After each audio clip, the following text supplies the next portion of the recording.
My name is Anna, and I have three kids. I have two daughters, and my youngest is a boy. His name is Soren, and he's 6 years old now. And he has epilepsy. He was diagnosed with Doose Syndrome when he was 4 years old. Soren has tonic-clonic seizures. That's what we noticed first. And then about a month after he started having tonic-clonic seizures, he started having myoclonic seizures, which a lot of people will refer to as a drop seizure, or it's a very brief, less than a second seizure usually. It doesn't interrupt his activity too much, although if he's running, it might cause him to trip, or if he's hanging from the bars, it might cause him to fall. So Soren had his first seizure, and we called 911, and he was transported to our local emergency department. And same thing with his second seizure, which happened about a week after the first seizure. And at that point, the doctors here on the island recommended or referred us to Children's Hospital in Seattle. And it felt like we had to wait forever for that first appointment. It was so hard to wait to get in because we just desperately wanted to know what was going on with him. At that point, we didn't know if he maybe had a brain tumor or something else going on that would be causing the seizures. And so I think we had to wait about a week and a half, but it felt like forever. And we went to Seattle Children's Hospital, and he had an EEG. And then the next day we met with his neurologist for the first time. And so she diagnosed him with generalized epilepsy at that point. And it was a couple months later and a lot of seizures later, and a couple of hospital stays where she said, I think this might be Doose Syndrome, which is also known as Myoclonic Atonic Epilepsy. And he was developing perfectly normal. His speech was a little slow to come, but other than that, he just was a healthy, happy kid, and it really felt like it struck us out of the blue.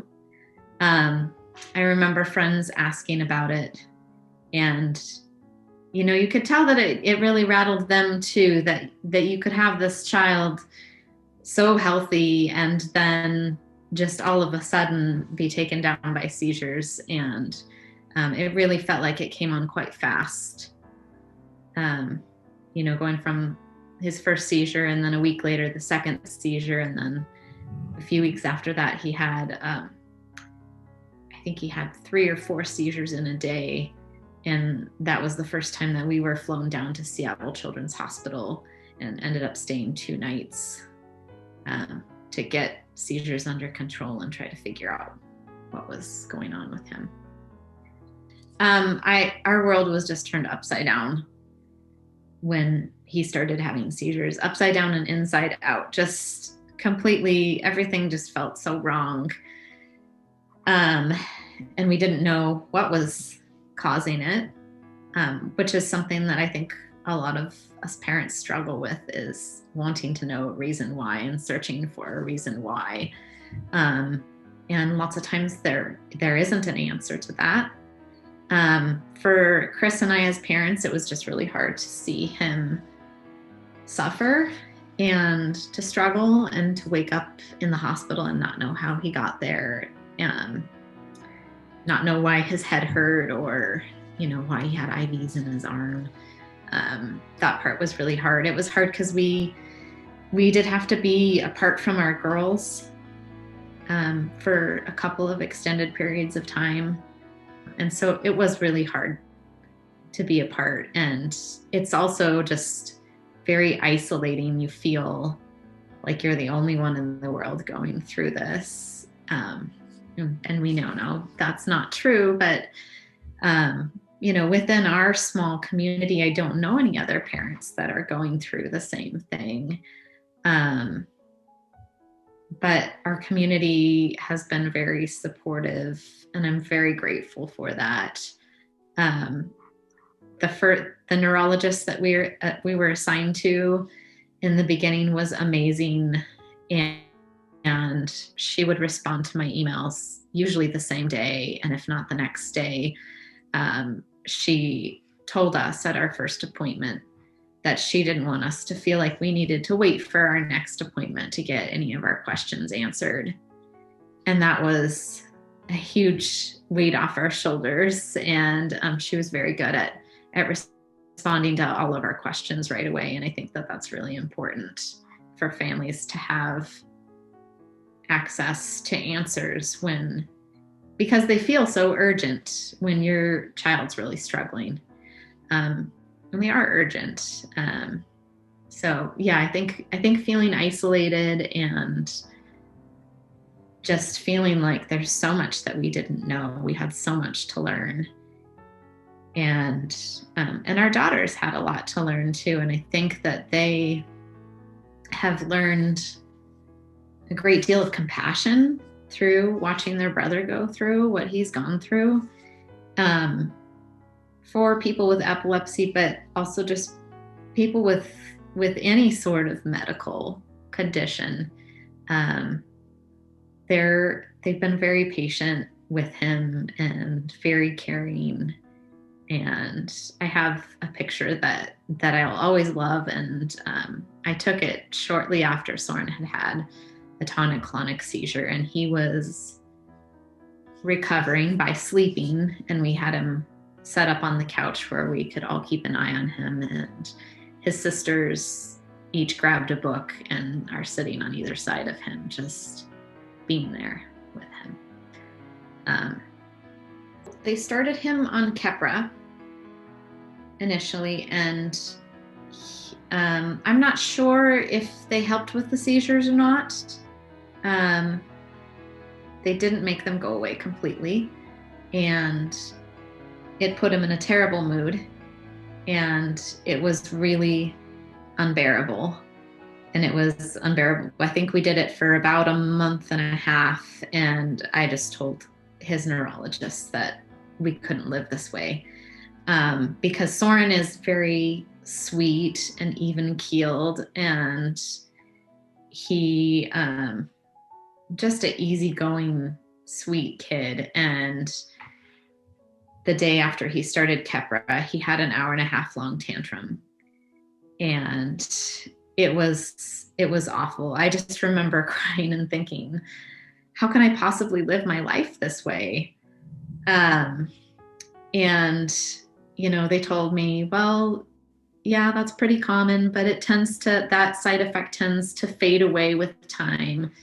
And it got a little bit better, but it still was like walking on eggshells around him all the time. And he was just unhappy and angry. And I imagine, he was about to turn 4, and he just didn't understand, what was happening to him or why he felt that way. And it was really hard to deal with him, that sort of behavior, but also to watch him struggle like that just broke my heart. My son Soren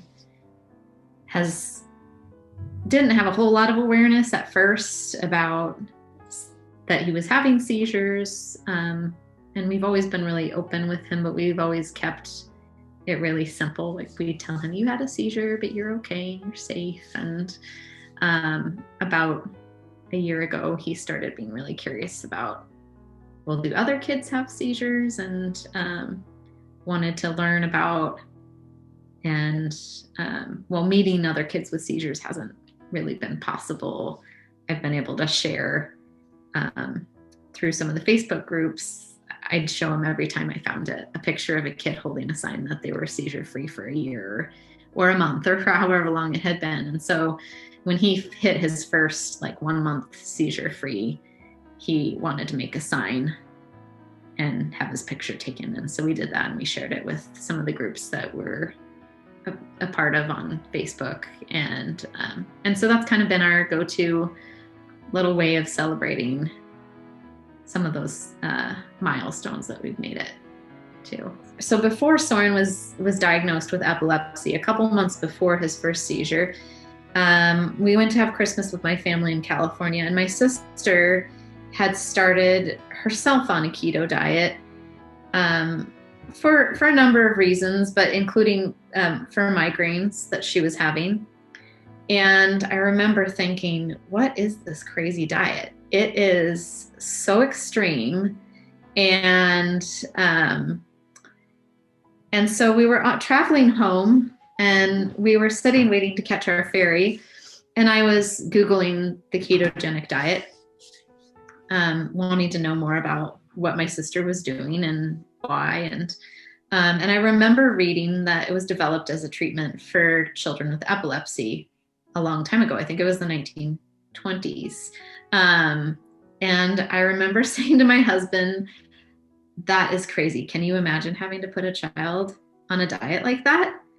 And then a couple months later, Soren had his first seizure.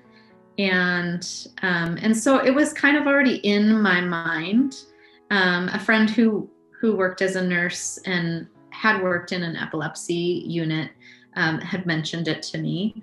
And at that point, I felt like I needed to wait and see how Soren's epilepsy progressed. I was hopeful in the beginning that we were just going to put him on Keppra and that was going to be the end of it. He would grow out of it eventually. And I was very hopeful, but I also needed to do some research on it. And as his epilepsy progressed and got worse and worse, to the point we were in the hospital for a week one time following he had the flu. And the more serious his illness was, the more seizures he would suffer from afterwards. And so we spent a week in Children's Hospital, and we started talking to the doctor, the neurologist that was seeing us during our stay, about the diet. And then we followed up with his regular neurologist after we left the hospital. And she agreed and she had mentioned it before when she told us that she thought it might be that he might have Doose Syndrome, that one of the most effective treatments for it was the keto diet, and specifically that MAD is just as effective, often just as effective as the stricter keto version of the diet. And so we went from there, and our neurologist ended up recommending us to Seattle Children's, has a department devoted to the ketogenic diet. And we ended up having to change neurologists because there's a team of neurologists that specializes not just in epilepsy, but also specializes in managing patients on the ketogenic diet. And we feel really fortunate that we were able to have a team like that at the hospital that we were already going to. And so there's dietitians, a couple nurse practitioners, and a social worker that also have helped us get him onto this diet and helped to monitor him and help just with any questions that we had along the way. And so we had to wait, again, what felt like forever, because there are a lot of people trying to get into the keto clinic, and they kind of have a process of trying to make sure that it's the right fit for your family before they start you on it. And I think we had to wait about a month and a half for our first appointment with the keto team. And it was really hard to wait that long because I had already made up my mind that this was the next best thing that we could do for him. And it was hard to wait. So at our first appointment, it was like, what can we start doing now? And they said, well, you need to start having him drink a lot more water. And that was one of the biggest challenges of the diet, was getting a 5-year-old to drink 60 ounces of water a day. And so I'm glad that we got to do that before, as hard as it was to wait to start the diet. It was good that we had that time just to focus on getting his water intake up. And we kind of gradually started removing some of those crackers and other carby snacks from his diet, and just gradually reducing the number of carbs that he was eating. And so the myoclonic seizures went away a lot more gradually than the tonic-clonic seizures. And I don't have to worry about getting super detailed in our meal planning the way that I did in the beginning. It was so stressful in the beginning. I think my husband was ready to leave because I was such a ball of stress that I just wasn't very pleasant to be around in the beginning. I was so worried that I was going to mess it up. And it was a lot of pressure in the beginning, but it does become, we're getting close to 2 years now. It'll be 2 years in July of being on the MAD diet. And so I think it's really become second nature, and I can throw together a meal for him really quickly.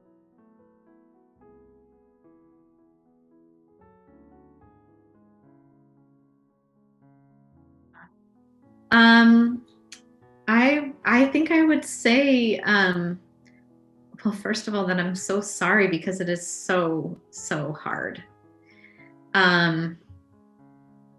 Allow yourself time to feel, and just try to be patient with yourself as you are learning and trying to find the right solution for the person that you love, or even for yourself if you're the one that has been diagnosed with epilepsy. I think the most important thing for us was having a doctor that we really trusted.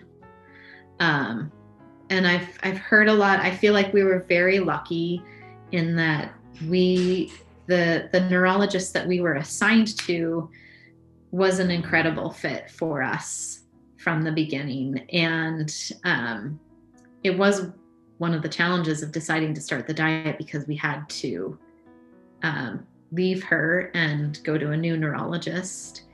But I think if you can find a doctor who is really responsive, who encourages you to be as communicative as possible, we let our neurologist know every time he had a seizure, a big tonic-clonic seizure. And I would email her weekly about how many myoclonic seizures he was having. And I think also following your gut, if you feel like something is not working or something is not right, to really not be afraid to tell your care provider, your doctor, your nurse practitioner, whoever you're seeing, about what's going on, and push for what you think is right. And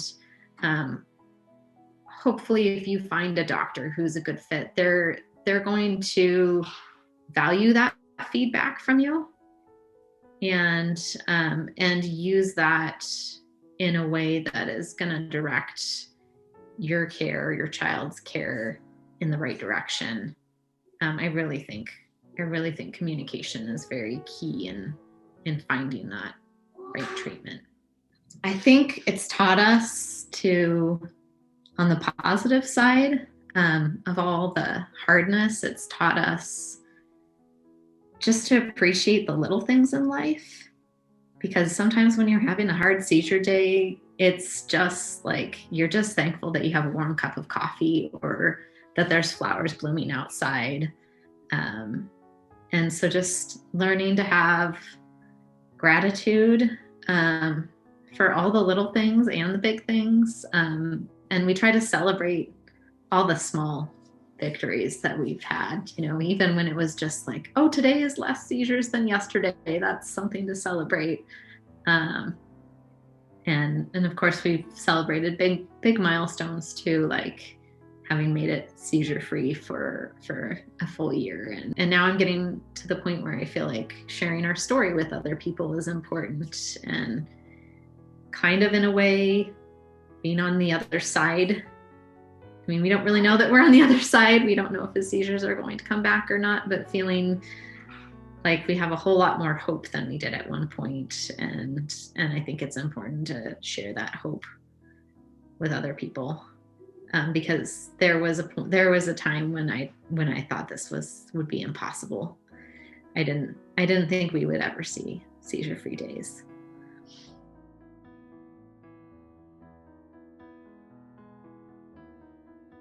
Oh yes, absolutely, 100% worth it.